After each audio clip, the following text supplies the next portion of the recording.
വെറുതെ ഒരു ചിന്തയാണ്. യേശു മരിച്ചു.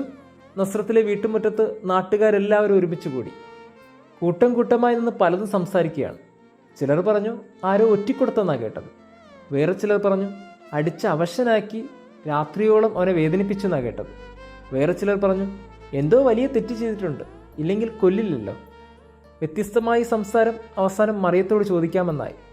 ആരോ ഒരാൾ കരഞ്ഞുകൊണ്ടിരുന്ന മറിയത്തിൻ്റെ അടുത്തേക്ക് കയറി ചെന്ന് ചോദിച്ചു, എന്തിനാ മോൻ മരിച്ചത്? എന്തിനാ അവനെ കൊന്നത്? മറിയം വെറുതെ നനച്ചു അത്രേ. എന്തിനാണ് അവൻ മരിച്ചതെന്ന് ഇവർ ചിന്തിക്കുന്നിടത്ത് എന്തിനാണ് അവൻ ജീവിച്ചിരുന്നത് എന്ന് ചിന്തിച്ചിരുന്നുവെങ്കിൽ എത്ര നല്ലതായെന്നെ. അവൻ ഈ ഭൂമി വിട്ടു പോകില്ലായിരുന്നല്ലോ. പ്രിയമുള്ളവരെ, ഓരോ മരണത്തിനിടയിലും നമ്മൾ ചിന്തിക്കുന്നത് എന്തിനു മരിച്ചു, എങ്ങനെ മരിച്ചു എന്നാണ്. അയാൾ എന്തിനു ജീവിച്ചു എന്ന് ചിന്തിച്ചു കഴിഞ്ഞാൽ കുറച്ചും കൂടി അയാളെ സ്നേഹിക്കാൻ കഴിയും.